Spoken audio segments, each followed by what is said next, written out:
Hello नमस्कार। मैं अपनी क्लासेस लुधियाना से संजय। तो आज 14 सितंबर है। आज के दिन संपूर्ण भारतवर्ष में हिंदी दिवस के रूप में मनाया जाता है। तो हिंदी दिवस 14 सितंबर को ही क्यों मनाया जाता है, इसके पीछे क्या कारण है और इसका क्या ऐतिहासिक पृष्ठभूमि है, हम इन सब विषयों पर चर्चा करेंगे। परंतु इस सब विषयों पर चर्चा करने से पहले हमें देखना होगा कि हिंदी शब्द की उत्पत्ति कैसे हुई है और हिंदी को किस लिपि में लिखा जाता है, और हिंदी लिखने की जो लिपि है वह क्या लिपि कहलाती है, और हिंदी को लिपि के साथ साथ कैसे हम हिंदी को हिंदी कहते हैं, और हिंदी के बारे में बहुत से हम रोचक तथ्य जानेंगे। इन सब बातों को शुरू करने से पहले हमें देखना होगा कि हिंदी या हिंद या हिंदुस्तान में हिंदी शब्द किस प्रकार आया। तो आइए देखते हैं हम हिंदुस्तान में हिंदी शब्द की उत्पत्ति। तो सबसे पहले हमें क्या करना होगा कि अपने भारत देश के मैप के बारे में थोड़ी सी जानकारी लेनी होगी। तो सबसे पहले हम क्या देखें, अपने जो इंडिया है या भारत है इसका वर्तमान स्वरूप देख लेते हैं।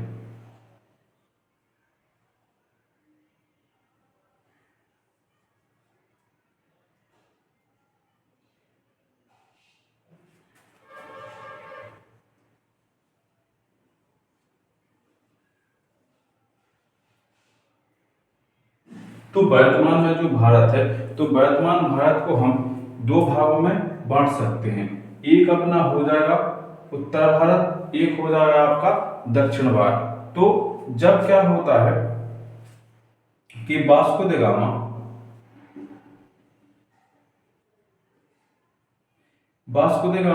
एक नए रास्ते की खोज करता है, और इस नए रास्ते की खोज से पहले भी भारत में अनेक क्या होते हैं, विदेशी आते हैं, विदेशी यात्री आते हैं, विदेशी हमलावर आते हैं। जैसे ही विदेशी यात्री विदेशी हमलावर आते हैं तो वह अपने साथ किसी न किसी शब्द को अवश्य लाते हैं। तो इसी प्रकार क्या होता है कि जो अपना उत्तर भारत होता है, उत्तर भारत से अनेक विदेशी आक्रमण होते हैं भारत पर, और जो आपका दक्षिण भारत होता है यहाँ पर समुद्री रास्ते से अनेक व्यापारी या अनेक व्यापार कंपनियां क्या होती हैं, भारत में एंटर करती हैं। जब उत्तर से एंटर कहती हैं तो वह क्या होता है 1600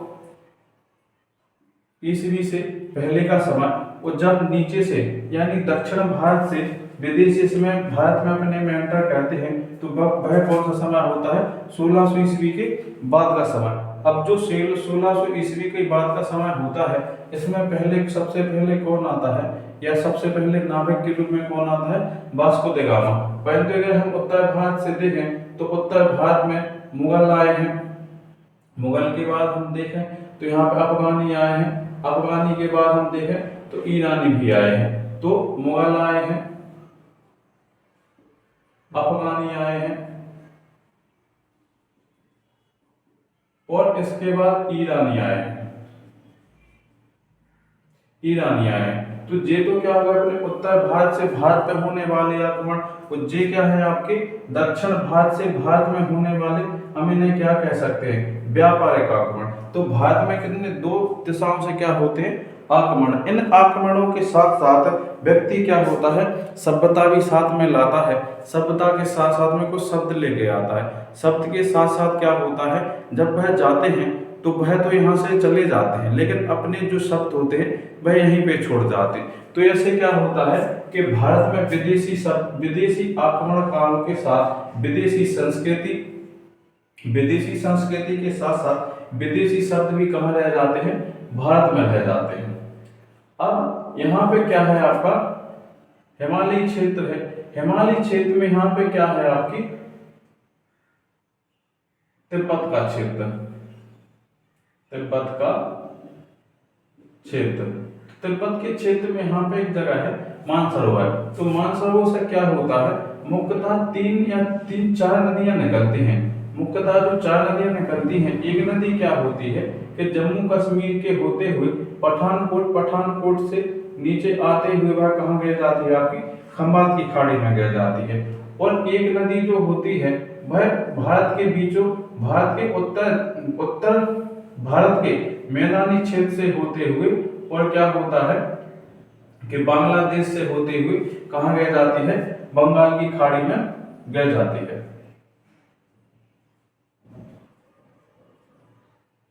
बंगाल की खाड़ी में गिर जाती है। इसके बाद यहाँ से ब्रह्मपुत्र के बाद यमुना भी निकलती है, यमुना भी निकलती है, ब्रह्मपुत्र भी निकलती है, गंगा निकलती है, सिंध निकलती है। अब क्या होता है, अब जो मुगल आक्रमणकारी हुए या अफगानी आक्रमणकारी हुए या फिर ईरानी आक्रमणकारी हुए, अगर हम देखेंगे तिब्बत का एरिया, तिब्बत के साथ साथ हम क्या देखेंगे, नेपाल का एरिया, नेपाल में हम क्या देखेंगे, यहाँ पे क्या है आपका माउंट एवरेस्ट, जैसे हम क्या कहते हैं हिमालय। अब हिमालय की ऊंचाई बहुत ज्यादा है, अगर हम देखें 8,849 मीटर, तो ये लगभग कितनी है आपकी 9 किलोमीटर। यदि कोई व्यक्ति किसी जगह जाना चाहे तो वह सुलभ और सरल रास्ता से जाना चाहेगा। ऐसा तो है नहीं कि हम कठिन रास्ते से जाना चाहें, परंतु सफलता हमें तभी मिलती है जब हम कठिन रास्तों को पार करते हैं, तब जाके हमें क्या सफलता हमारे कदम चूमती है।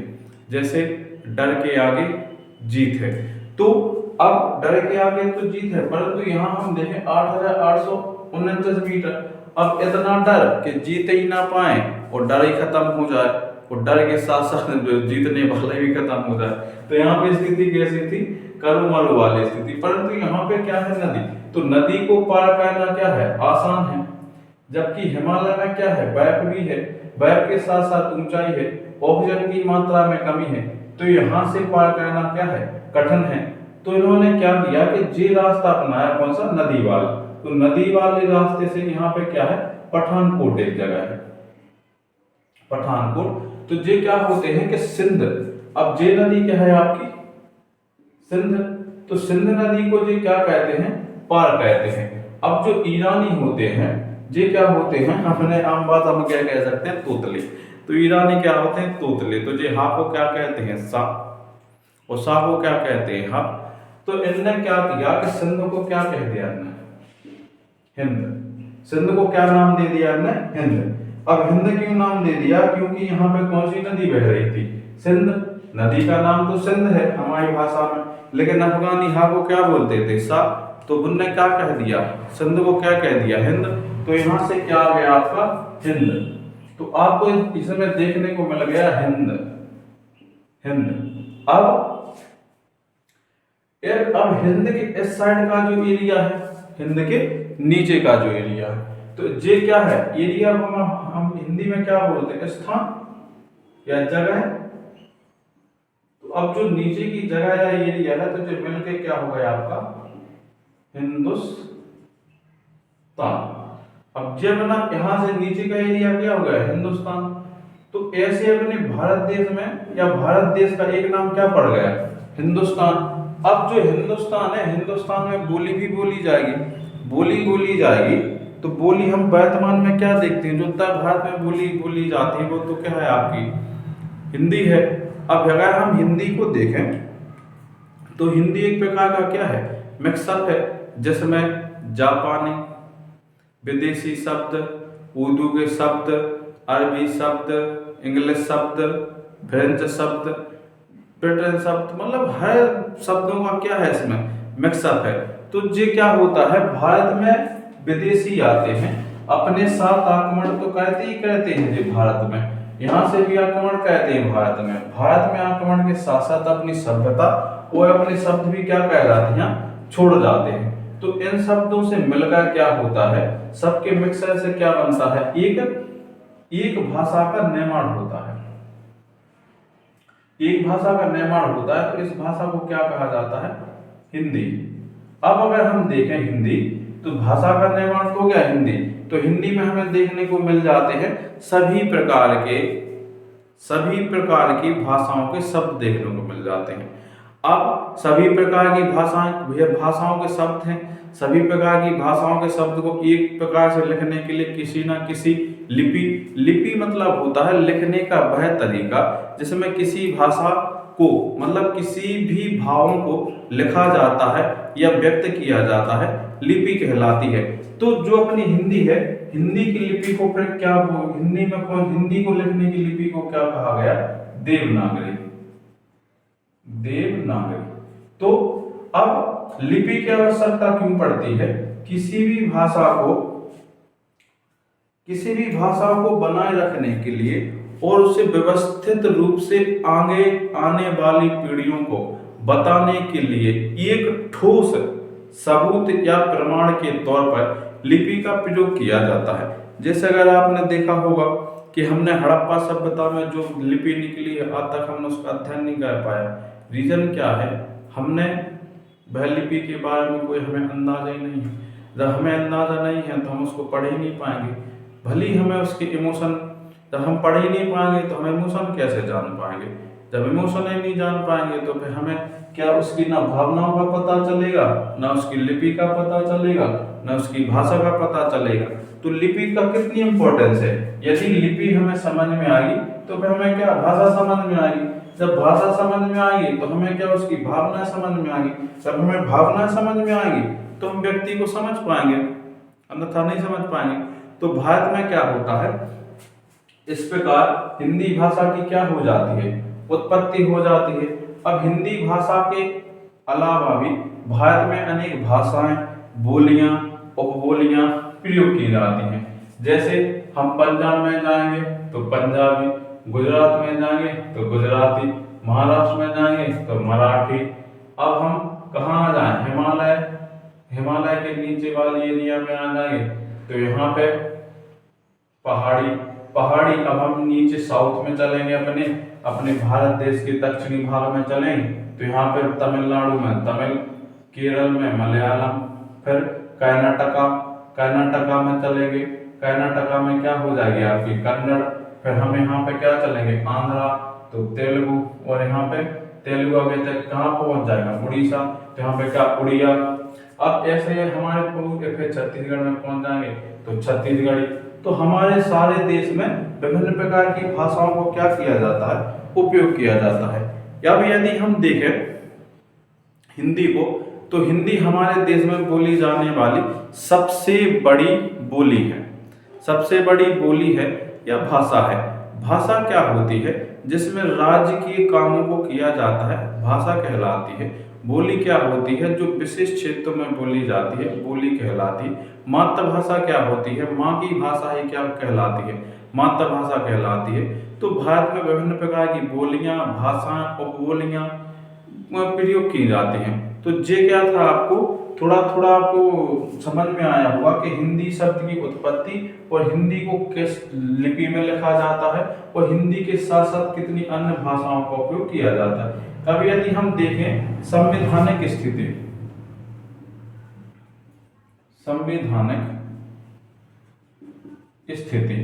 तो संविधान में कुल 22 भाषाओं का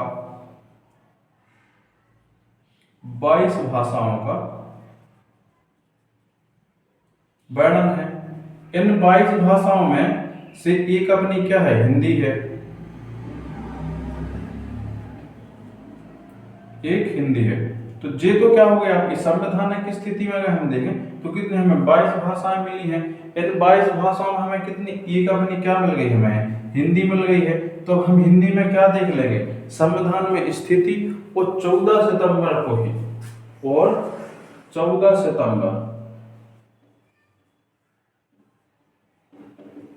को ही हिंदी दिवस क्यों मनाते हैं? कारण जानेंगे। तो वीडियो में आगे बने रहें, अभी आपको बहुत दिलचस्प जानकारी मिलेगी। देखते हैं हम 14 सितंबर को ही हिंदी दिवस क्यों मनाते हैं। अब हम इसके बारे में चर्चा करेंगे। वीडियो अच्छा लग रहा हो आपको तो लाइक कर दीजिए और अपने दोस्तों को शेयर कर दीजिए। अब हम आगे क्या देखते हैं, हिंदी को 14 सितंबर के दिन ही क्यों मनाया जाता है।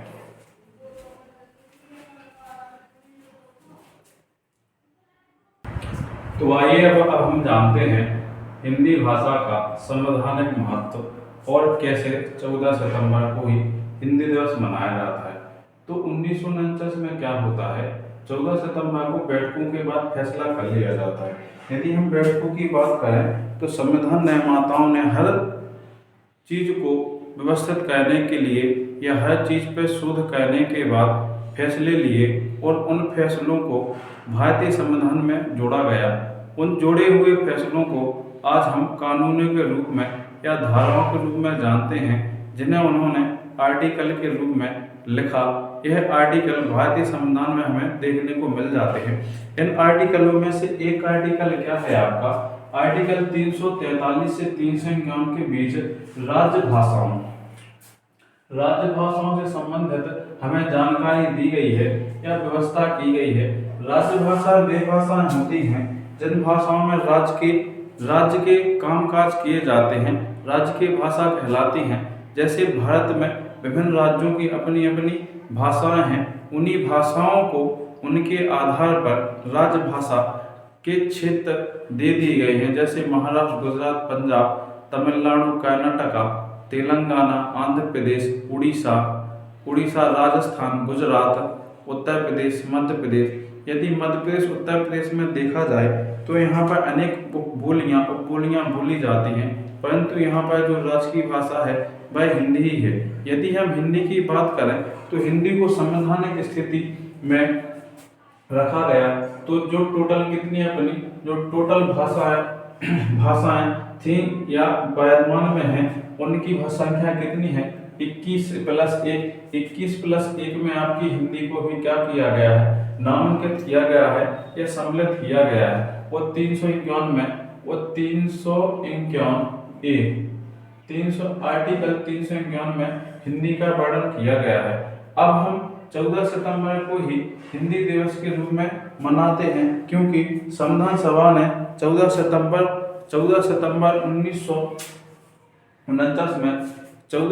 1949 में हिंदी को राजभाषा के रूप में या संघ की राजभाषा के रूप में स्वीकृति प्रदान की थी, जिस कारण 14 सितंबर को हम हिंदी दिवस के रूप में मनाते हैं। अब हिंदी दिवस मनाए जाने के पीछे कारण है हिंदी को सम्मान प्राप्त हो, हिंदी को बढ़ावा मिले और हिंदी का लोगों में लगाव उत्पन्न हो।